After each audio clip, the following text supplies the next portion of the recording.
Assalamualaikum warahmatullahi ta'ala wabarakatuh. Bismillahirrahmanirrahim. Alhamdulillahi rabbil alamin. Lahun ni'matu wa lahul fadlu wa lahul thana'ul hasan. Salawatullahil malikil barrir rahim wal malaikatil muqarrabin ala sayyidina wa maulana Muhammadin tahal amin wa ala alihi wa sahbihi at-tayyibin at-tahirin.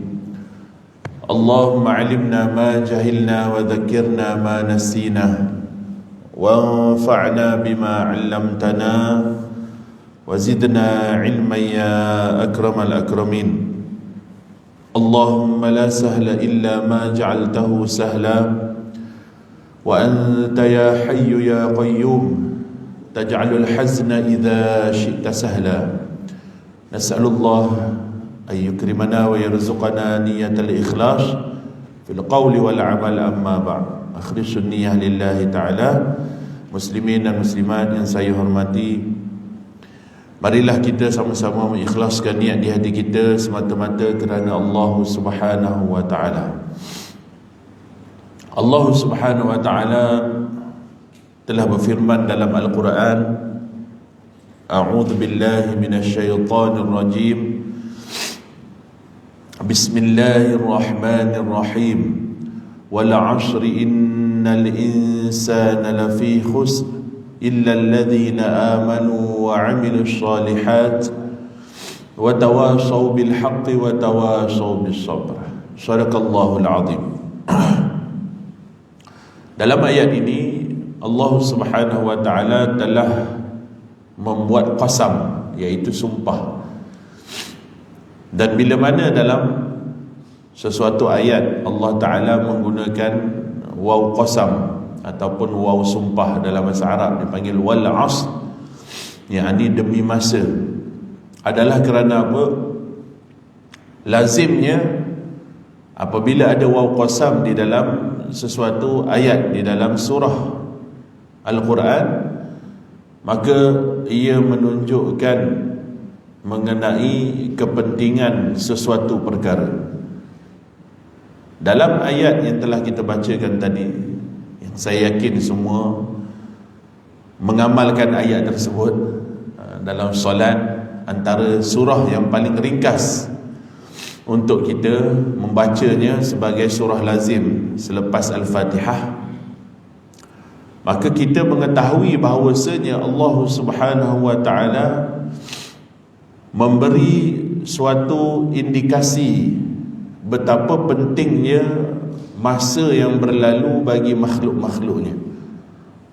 Allah Subhanahu wa ta'ala bersumpah bahawasanya masa yang berlalu bagi kita ini adalah suatu bentuk kerugian bagi orang-orang yang tidak memenuhi syarat-syarat yang tertentu. Maka Allah Ta'ala berfirman, Innal insana lafi khusr. Di sini ada dua takkid dipanggil. Dalam bahasa Arab dipanggil takkid. Inna dengan la. Innal insana lafi khusr. Maksudnya apa?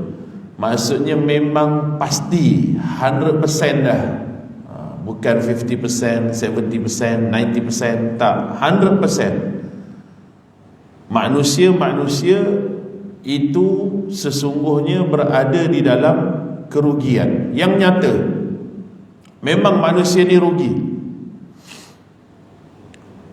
Masa yang berlalu atas makhluk, atas manusia ni, jika kita tidak menggunakan ianya untuk perkara-perkara yang berfaedah, maka ia adalah satu bentuk kerugian. Kerana itu para hukama berkata, al-waqtu kas-sayf. Waktu itu umpama pedang. Sebahagian hukama kata waktu umpama pedang. Illam taqta'uhu qata'a. jika kamu tidak memotongnya, yakni kita tidak menggunakan masa pada perkara yang lebih baik, qata'a, dia yang akan memotong kamu. Maknanya dia berlalu. Masa ni dia punya sifat adalah linear. Dia pergi, dia tak patah balik dah. Walaupun orang putih punya falsafah, dia buat cerita apa nama tu, Dr. Strange, Ant-Man dan sebagainya, maknanya boleh untuk diulang kembali masa silam ataupun pergi ke masa hadapan. Tetapi kita orang beriman tidak meyakini perkara tersebut. Waktu tu dia berjalan secara linear. Linear tu maknanya dia sentiasa moving forward tanpa boleh patah balik. Apa yang ada bagi kita ialah yang sekarang. Masa depan kita tak tahu. Sekejap lagi kita mati ke, wallahu alam. Apa yang kita ada untuk masa bagi diri kita sekarang adalah sekarang lah. Dan dalam perkataan hukama yang lain menyebut al-waqtu kadh-dhahab, waktu seumpama emas. Jika kamu tidak menggunakan masa kepada perkara yang ta'ah, illam tasta'milhu fi ta'ah dhahab, dia akan pergi. Jika kamu tidak menggunakan masa untuk melakukan ketaatan pada Allah, maka dia akan pergi. Sebab tu Allah Ta'ala berfirman pada ayat yang setelahnya, illal ladzina amanu wa 'amilus solihat, kecuali orang-orang yang beriman dan orang-orang yang beramal soleh. Maka dua benda ni memberi kefahaman kepada kita bahawasanya apabila Allah Ta'ala berfirman innal insana lafi khus, kerugian dekat situ, bukan kerugian dalam bentuk material di dunia, bukan. Kalau kerugian dalam bentuk material dunia, Allah Ta'ala tidak akan menyebut illal ladzina amanu wa 'amilus solihat. Kerana ramai manusia yang berada di atas muka bumi ni yang mereka spend masa dia untuk perkara-perkara dunia, dan mereka berjaya dengan dunia mereka. Kalau bisnes contohnya,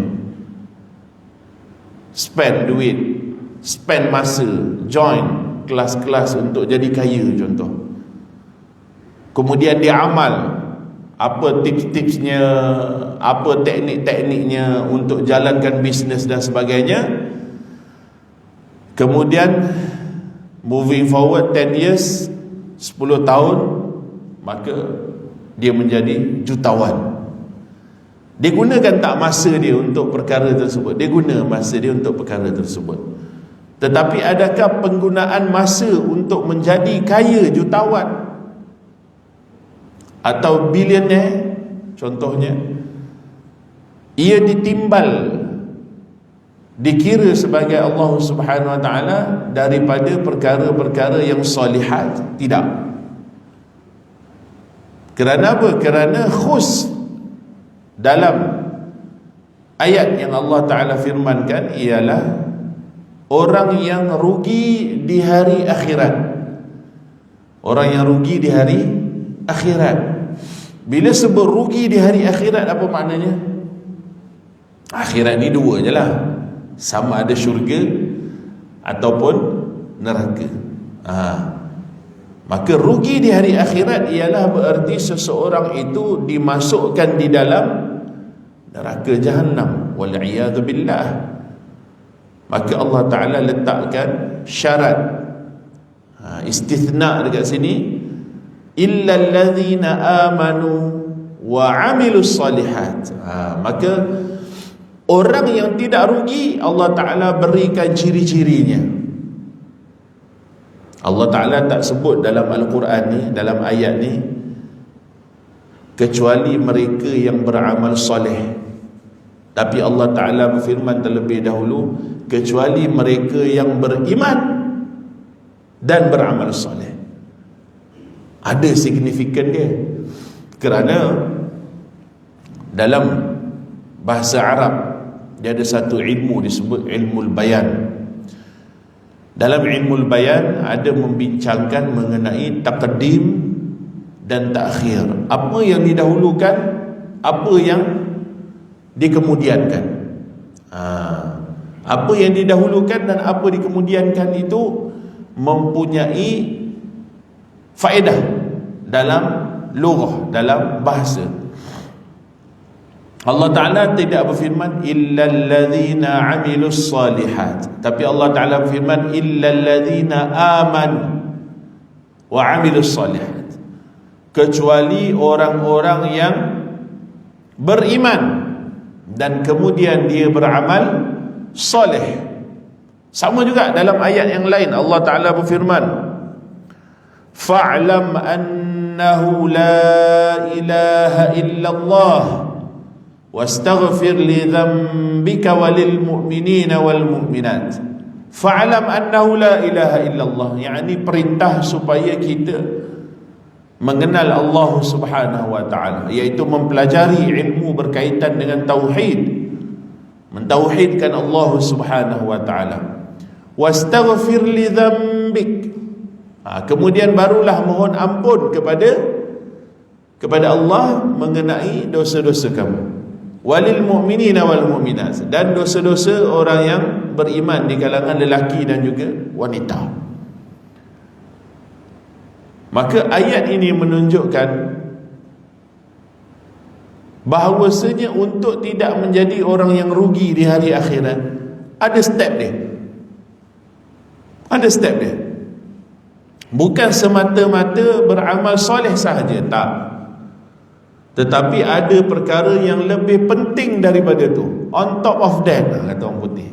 Yang paling asas, yang paling utama adalah orang tersebut mestilah dia beriman. Kerana iman adalah syarat supaya ibadah itu menjadi sah dan diterima. Kerana ibadah ni dia bukan satu benda yang mudah dengan perkiraan kita. Maksud saya ialah semudah kita masuk dalam masjid dan kita solat, maka ibadah kita tu dah complete, selesai. Tak. Dia ibadah ni dia tiga angle. Yang pertama, iman tu mesti betul dulu.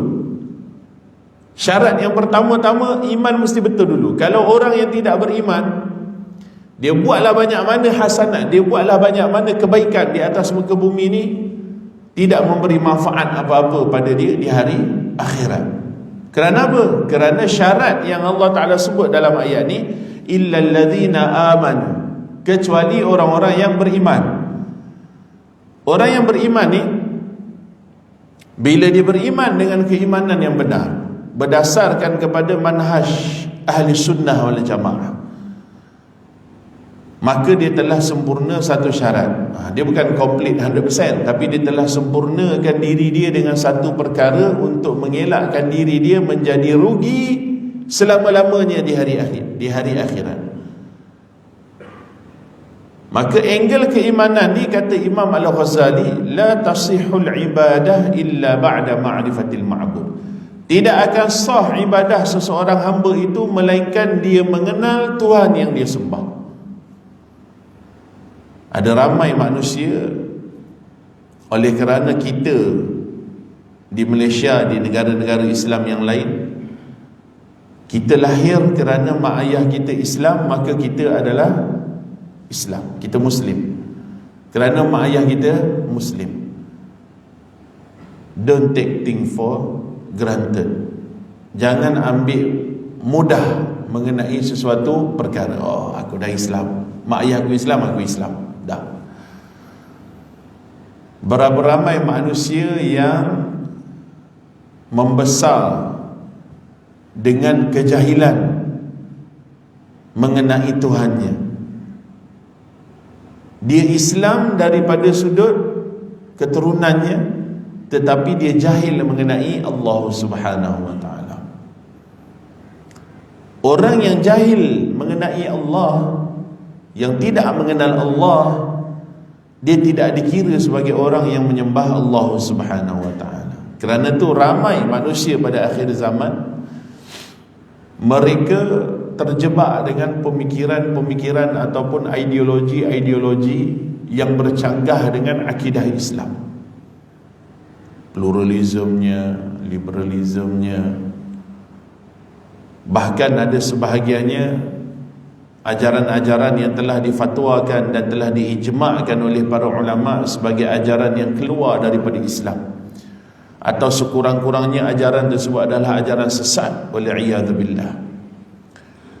Kerana apa? Kerana kurangnya pendedahan terhadap kepentingan ilmu mengenal Allah Subhanahu wa taala. Dan bila kita sebut ilmu mengenal Allah, yakni ilmu tauhid, bukan ilmu kebatinan, bukan ilmu kebatinan ma'rifat hakikat, bukan. Tetapi ilmu ma'rifatullah ialah mempelajari mengenai Allah Subhanahu wa taala supaya kita mengenal pencipta kita, iaitu Allah. Maka orang yang beriman daripada sudut ibadahnya, dia telah lengkap satu syarat. Tambahan ke atas itu, ibadahnya mestilah dilakukan dengan cara yang betul. Bila dia beriman, kemudian dia melaksanakan ibadah, maka ibadah yang dia buat mesti dilakukan dengan tata cara yang betul. Kerana ibadah ini bukan perkara yang sembrono berdasarkan kepada aku rasa. Ada sebagian orang dia buat ibadah aku rasa begini betul lah kot, aku rasa begini betul lah kot. Ibadah menuntut kepada ilmu, ibadah menuntut kepada ilmu supaya ibadah itu dapat dilaksanakan dengan tata cara yang betul. Angle yang kedua, iaitu angle fiqh. Bagaimana untuk melakukan wuduk dengan betul, bagaimana menutup aurat dengan betul. Contoh supaya kita faham, muslimat contohnya. Yang laki jarang rambut panjang, laki biasa dia pekat pendek ya, kan? Muslimat contohnya yang ada rambut panjang. Bila dia rambut panjang, sideburn dia pun panjang kan? Sideburn ni adalah bulu yang tumbuh di kawasan muka, kan? Kawasan muka. Kalau kita tarik sideburn tu, maknanya dia duduk dalam kawasan muka. Masih ramai lagi muslimat yang bila ambil wuduk dia tarik sideburn ke belakang. Tarik sideburn ke belakang. Kemudian ambil wuduk. Tapi sideburn-nya tak dibasuh. Tak kena air. Apa hukumnya? Tak sah wuduk. Tak sah wuduk kerana sideburn itu ditarik ke belakang. Sedangkan sideburn tu adalah bahagian muka. Kalau orang lelaki jambang lah. Jambang kena basuh ke tak kena basuh? Kena basuh. Kalau tebal, maka cukup atas zahir dia. Kalau nipis, kena ratakan sampai ke dalamnya. Maka muslimat pun ada sideburn dia. Sideburn tu wajib dibasuh waktu ambil wuduk, kerana ia juzuk daripada muka. Maka dalam kitab fiqh, para ulama menyebut ghuslul wajhi sya'ran wa basharan, iaitu masuk muka termasuk bulu dan juga kulitnya, tetap dibasuh. Kerana apa? Kerana dia rasa bahawasanya itu rambut, bukan bulu. Dia rasa itu adalah rambut. Tak ada fiqh ni, rambut apa yang berada di atas kepala, apa yang berada di muka dipanggil sebagai bulu kalau orang kita lah. Kalau kita lah. Jadi tak sah wuduk. Bila tak sah wuduk, apa dia punya implikasi? Tak sah solat. Kerana syarat sah solat ialah berwuduk. Maka 20 tahun, 30 tahun solat dengan keadaan tu tak basuh. Ini bukan muslimat je, ini kita bagi contoh saja. Okay. Ada banyak lagi perkara lain. 20 tahun, 30 tahun solat, tapi tak pernah basuh saiban waktu dia ambil wuduk. 30 tahun solatnya sia-sia. Wal'iyadzubillah. Wal'iyadzubillah. Kerana apa? Kerana kata Sayyidina Umar bin Abdul Aziz, man amila bighairi ilmin kana ma yufsiduhu aktharu mimma yuslihu. Barang siapa yang dia beramal tanpa ilmu, maka apa yang merosakkan dirinya adalah lebih banyak daripada apa yang memperbaiki dirinya. Maka ilmu adalah salah satu daripada perkara yang penting bagi mengesahkan ibadah. Kerana angle fiqh tu banyak, ada syaratnya, ada rukunnya, ada tata caranya, bagaimana nak melakukan solat dan sebagainya. Kemudian angle ketiga ialah angle tasawuf pula, supaya ibadah kita ini diberi pahala oleh Allah. Kita tak nak ibadah kita ni sekadar melepas batuk di tangga. Apa makna ibadah melepas batuk di tangga? Dia orang yang beriman, dia belajar akidah yang sahih, semua dia belajar. Dia meyakini dengan keimanan yang benar berdasarkan kepada manhaj ahli sunnah. Kemudian dia belajar mengenai ilmu fiqh, dia tahu syarat dan rukun solat dan sebagainya. Kemudian dia mempelajari ilmu tasawuf yang asas. Ada sebahagiannya yang ni dia tak belajar. Bila yang ni dia tak belajar, dia belajar dua ni, maka ibadahnya sekadar melepas batuk di tangga. Dia buat solat, sah solat dia. Bila kita sebut sah tetapi tidak diberi pahala, apa maksud dia? Sah daripada sudut pentaklifan ke atas diri dia untuk waktu tersebut terlepas. Contoh, kita pagi ni solat subuh, maknanya ada taklif, beban ke atas diri kita untuk solat subuh pada pagi ini. Bila kita dah selesai solat subuh, maknanya kita dah selesaikan tanggungjawab. Adakah kita buat tanggungjawab itu sepenuh hati kita ataupun tidak? Yang ni dekat sini, yang ilmu tasawuf ni tadi, tasawuf yang asas. Bila kita sebut tasawuf, bukan tarikat tasawuf. Tarikat satu benda yang lain, part of tasawuf. Kita sebut tasawuf yang asas, yang wajib semua mempelajarinya. Maka kalau tidak, ibadahnya itu sekadar melepas batuk di tangga. Oh, dah selesai, Assalamualaikum warahmatullahi, Assalamualaikum warahmatullahi, dah selesai.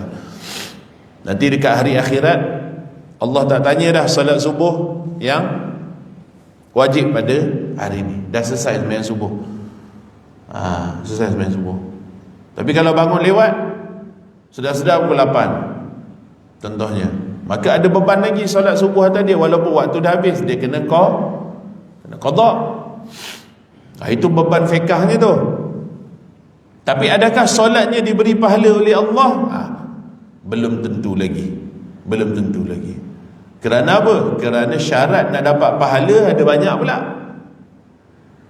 Antaranya apa? Antaranya niat mesti ikhlas. Mungkin daripada kita sebahagiannya ada yang melakukan solat kerana ingin dipuji oleh manusia. Hebat dia ni, tak pernah tinggal subuh jemaah di masjid. Dia nak orang puji dia. Mamat ni tak pernah aku tengok dia tinggal subuh di masjid. Sia-sia amalan dia. Kerana amalan dia dilakukan kerana riak, mengharap pujian makhluk. Mengharap pujian makhluk. Boleh jadi amalannya itu ada padanya ujub, rasa takjub dengan diri dia. Dia takjub dengan diri dia. Orang lain tak boleh bangun, orang lain tak boleh sampai surau awal, hari-hari aku orang yang pertama sampai surau. Dia rasa takjub dengan diri, hebatnya diri aku ni. Dia merasa kehebatan diri dia. Ini salah satu sifat yang mazmumah juga. Bila solat tiada khusyuk,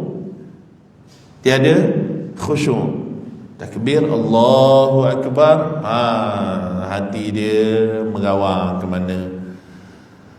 Kalau solat maghrib, balik nak masak apa, bini nak makan apa, anak nak makan apa, ingat nak bawa pergi restoran itu, pergi restoran. Assalamualaikum warahmatullahi. Habis tak ada, hilang. Dia punya khusyuk tak ada pun, langsung satu pun tak ada khusyuk. Tak ada satu second pun yang dia khusyuk kepada Allah.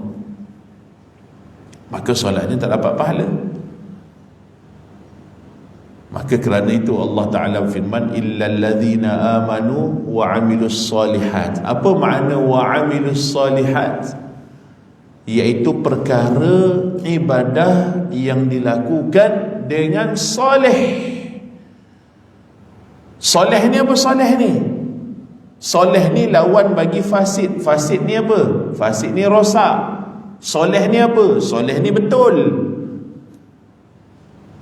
Amalan itu adalah amalan yang dilakukan secara solihat.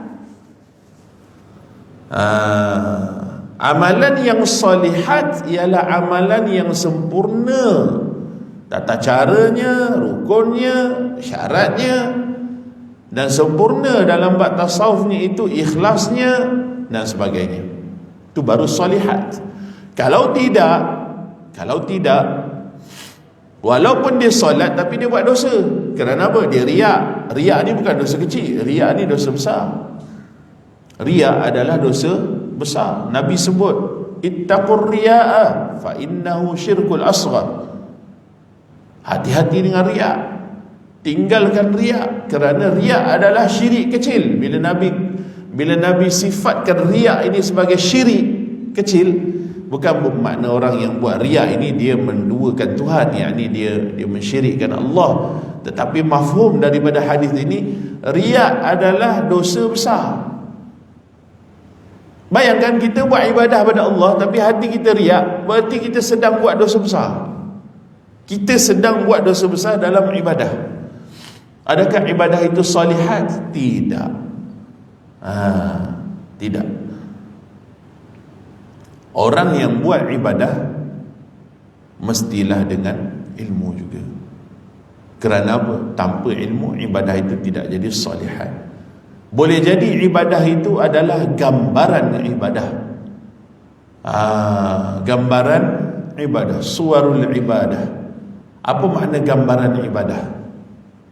Apa makna ibadah? Apa makna gambaran ibadah? Sekarang kalau saya pegang spana, contoh spana, apa lagi, screwdriver, apa lagi, macam-macam tools untuk baiki kereta. Saya pun buka saya punya hood depan kereta kan, saya pun ketuk-ketuk sikit. Orang pun nampak kita, aduh, buat apa tu? Baiki kereta. Dia tak buat apa pun, ketuk-ketuk dengan spana dia kan, buka skru apa, air filter ke, benda yang nampak mudah. Gambaran perbuatan itu adalah seumpama dia baiki kereta. Adakah dia baiki kereta? Tidak. Dia buat gambaran. Tapi kalau pomen bawa spana dan sebagainya kan, buka dengan ni semua, tarik, angkat enjin contohnya, itu baru betul dia baiki kereta. Tadi gambaran baiki kereta. Ibadah pun begitu juga. Ada orang dia buat gambaran ibadah. Sebab apa? Sebab ibadah dia itu, yang dia buat tadi itu, tidak didasari oleh ilmu. Macam tadi gambaran wuduk. Dia bukan buat wuduk betul pun, dia buat gambaran wuduk. Ada orang buat gambaran solat. Dia bukan solat, dia buat gambaran solat. Gambaran solat ni macam mana? Contohnya, Bila dia solat, dia angkat takbir contoh, dia pun sebut Allahu Akbar. Itu gambaran takbir. Tapi dia bukan takbir. Bahkan dia buat benda yang salah, yang bukan salah kecil, salah besar. Kerana apa? Kerana akbar maknanya adalah gendang. Gendang. Macam kompang, apa lagi, rebana, itu gendang kan, jenis gendang. Bila disebut akbar, maknanya dia kata apa? Allah adalah gendang. Al-Syekh Abdul Rahman Al-Jazairi dalam kitabnya Al-Fiqhu ala Madhahibil Arba'ah, ada kat sini? Ada? Tak ada? Setengah mazhab ada kan? Yang terjemahan. Syekh Abdul Rahman Al-Jazairi menyebut apa? Dia kata apa? Dia kata barang siapa yang memanjangkan kalimah akbar pada huruf ba-nya dengan sengaja dan mengetahui maknanya, dia tahu makna dan dia sengaja, kan? Apa hukum dia? Faqadir tadda an dini, maka dia telah murtad daripada agama dia. Takbiratul ihram yang dibuat dengan cara yang jahil boleh menjatuhkan seseorang ke dalam murtad. Ramai yang buat ni, tapi dia buat dalam keadaan jahil. Dia tak jatuh murtad, tapi dosa besar. Muazzin Bilal. Nak jadi Bilal bukan ada ilmu. Kalau tak ada azan macam tu, dia katalah Allahu Akbar, Allahu Akbar. Orang yang tak ada ilmu, bila dia dengar, oh sedap dia ni azan. Orang yang ada ilmu dengar sumbang. Macam kita tengok pertandingan nyanyi kan, kita rasa dia nyanyi sedap lah. Tapi kalau orang memang dalam industri nyanyi kan, sumbang, lari pitching lah, vibrator tak kena lah, apalah kan. Sama juga dalam bab ilmu, dalam bab agama. Dia rasa bila dia azan buat begitu rasa sedap kan. Salah azannya. Dan sebagainya. Ada banyak lagi, kita nak perincikan banyak lah. Maka muslimin dan muslimat dirahmati Allah, apa yang saya cuba sampaikan ni sebenarnya, ayat ini dan ayat-ayat yang lain telah kita bacakan tadi adalah suatu peringatan buat kita supaya kita menyahut seruan Nabi SAW, talabul ilmi faridatun ala kulli muslim. Menuntut ilmu adalah suatu kefarduan bagi setiap muslim. Ilmu apa? Ilmu itulah yang dipanggil sebagai ilmu fardu ain. Kita nampak ilmu fardu ain ni, waktu sekolah dah belajar dah ustaz. Dia begini, kalau orang tu tak pernah belajar langsung ilmu fardu ain, wajib dia belajar ilmu fardu ain. Kalau orang tu pernah belajar tetapi dia lupa, wajib dia ulang balik. Ataupun dia belajar sebahagian ilmu fardu ain, sebahagian. Mungkin ustaz dulu tak pernah cerita waktu sekolah mengenai sideburn tadi contohnya, mengenai takbiratul ihram tadi, ustaz tak pernah cerita. Dia baru tahu. Benda ni diketahui dalam ilmu fardu ain. Wajib dia belajar. Kalau dia tak belajar, dia terbeban ke atas dirinya sampai dia mati, terbeban dengan tidak mempelajari ilmu fardu ain. Maka wajib atas kita, bagi mereka yang belum belajar ilmu fardu ain, hendaklah dia mempelajarinya. Bagi yang dah belajar tapi lupa, wajib juga dia mempelajari ilmu tersebut. Ulang balik. supaya kita dapat mengislahkan diri kita dan tidak masuk di kalangan orang-orang yang Allah Ta'ala berfirman, innal insana lafi khusr. Muslimin dan muslimat dirahmati Allah, bila kita lihat ayat ni, illal ladzina amanu wa amilus salihat, orang yang lengkap syarat pertama ni tadi, dia juga tidak akan rugi di hari akhirat walaupun dia tak buat yang dua. Maksudnya ialah dia tidak rugi selama-lamanya. Dua ini paling baik, tapi satu sekurang-kurang dia tidak kekal dalam api neraka. Maknanya orang yang beriman di kalangan umat Islam, ada sebahagian manusia yang beriman tetapi dia tidak beramal soleh. Semayang tak, puasa tak, berjudinya, berzinanya, minum araknya dan sebagainya, kan? Tapi dia beriman pada Allah, dia beriman kepada Allah Subhanahu Wa Taala, dia beriman kepada Nabi Sallallahu Alaihi Wasallam. Bila kita ajak dia semayang, semayanglah. Aku tahu semayang wajib, cuma dia malas. Aku malas nak semayang, penat lah, kerja seharian, cari rezeki, penat, tak mau semayang. Dia tak kata semayang tu tak wajib. Kalau dia kata semayang tu tak wajib, murtad lah. Dia tak kata semayang tu tak wajib. Dia kata apa? Dia kata aku penat, semayang lalu nanti aku semayang, nanti aku qada, contohnya. Orang begini, dia duduk dekat mana? Dia duduk dekat orang yang syarat pertama, dia beriman. Orang macam ni di hari akhirat, kita tak kata dia confirm masuk neraka. Tak ada ulama yang sebut begitu. Kita bukan khawarij. Ahli sunnah bukan golongan khawarij. Khawarij kalau buat dosa je dia kafirkan terus, itu khawarij. Kita kaedah ulama ahli sunnah sebut apa? La nukaffiru ahadan bidhanbin ma lam yastahillah.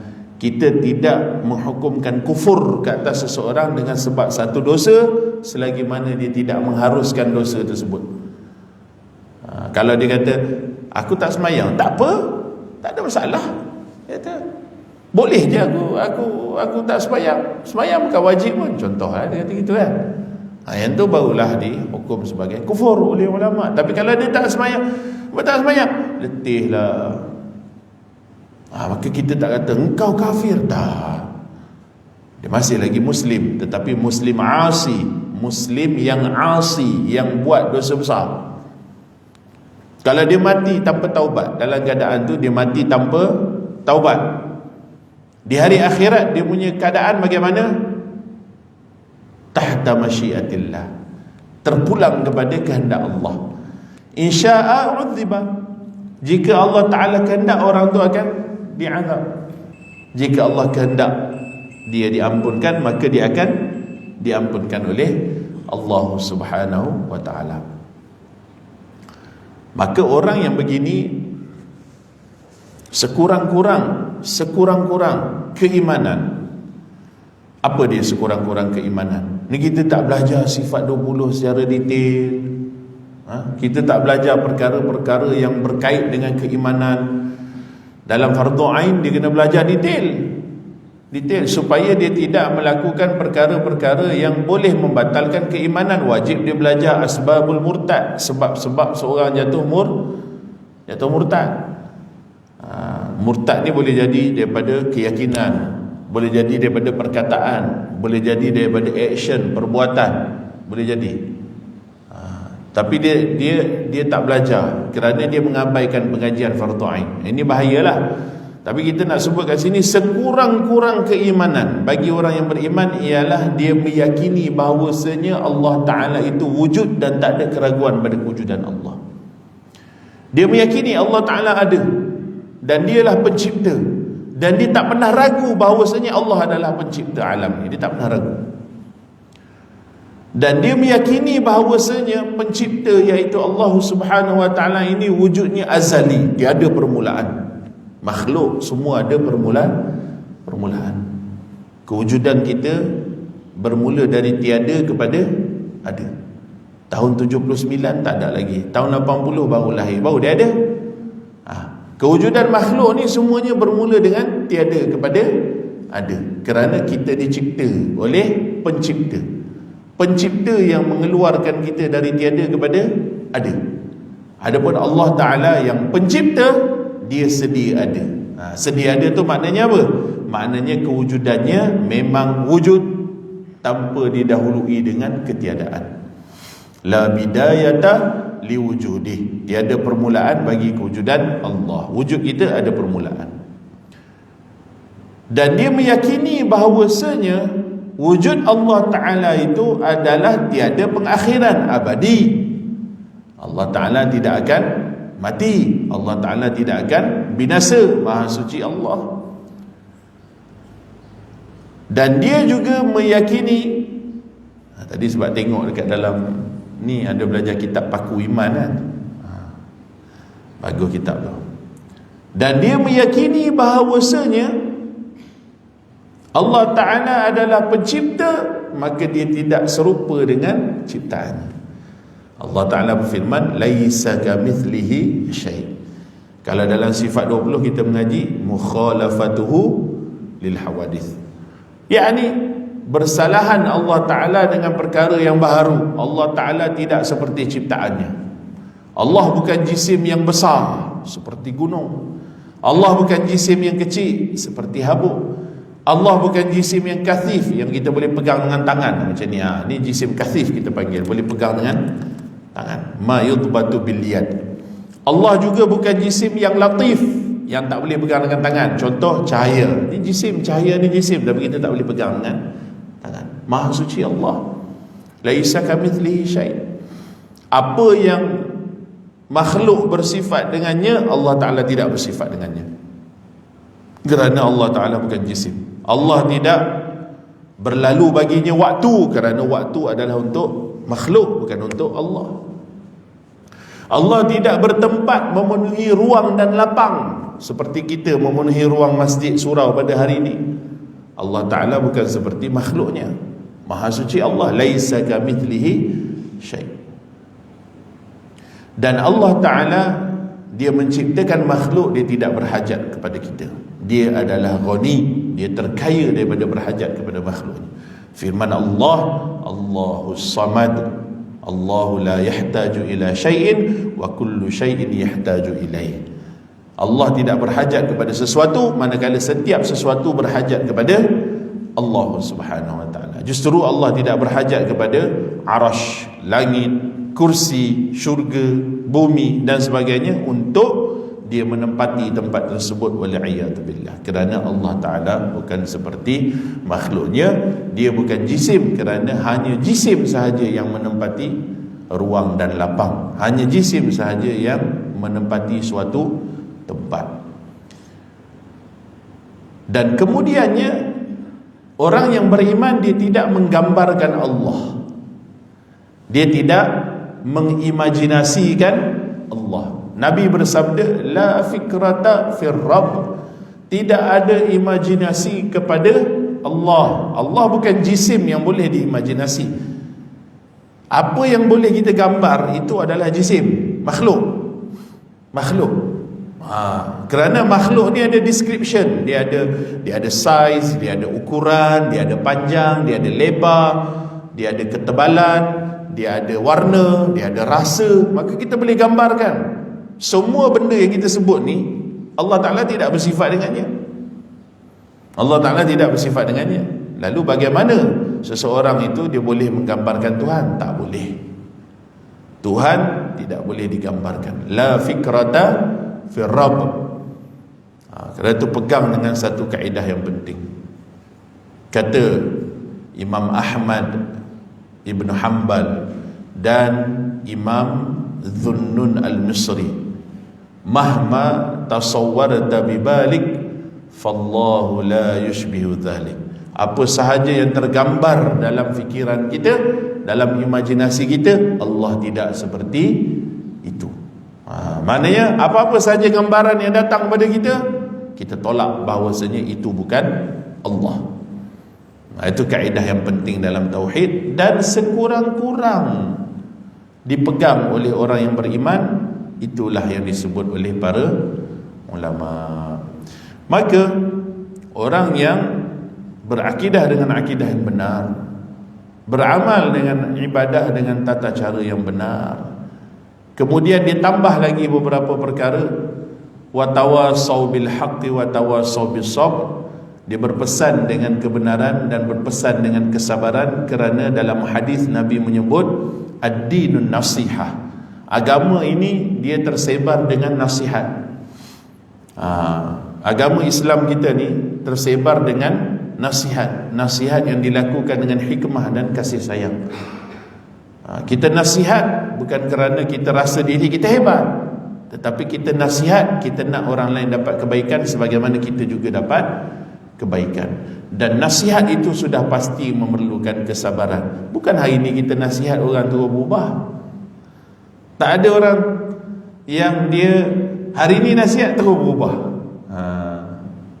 Mesti kita akan lalui fasa-fasa di mana kita ada anak, kita nasihat anak kita sekali, anak kita tak buat, 2 kali tak buat, 3 kali tak buat, 10 kali tak buat, 100 kali baru buat,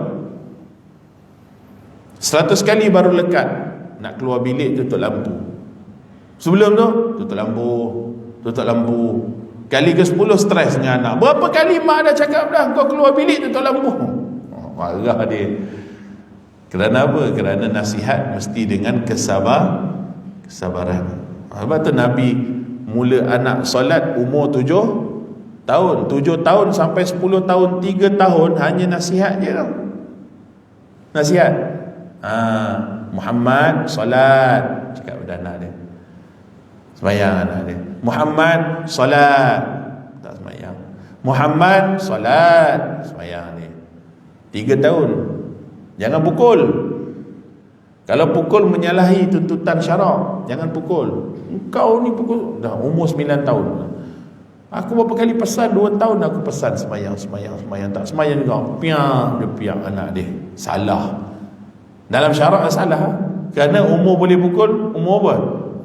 Umur 10. 3 tahun Nabi suruh nasihat je sembahyang. Benda paling penting tu. Maka agama terbina dengan nasihat. Maka sama-samalah kita muslimin dan muslimat dirahmati Allah, moga-moga Allah Ta'ala mengurniakan kebaikan ke atas kita insya-Allah Ta'ala, dan menjadikan kita di kalangan orang-orang yang soleh dan orang-orang yang ikhlas dalam ibadahnya kerana Allah, dan lebih-lebih lagi terutamanya ialah menjadikan kita orang beriman yang dipelihara imannya daripada sebarang perkara yang boleh membatalkan iman insya-Allah Ta'ala. Barakallahu fikum, jazakumullahu ta'ala kulla khair, wallahu subhanahu wa ta'ala a'lamu wa ahkam. Aqulu qawli hadha astaghfirullah li wa lakum wa lil mu'minina wal mu'minat wal muslimina wal muslimat. Assalamu alaikum warahmatullahi ta'ala wabarakatuh.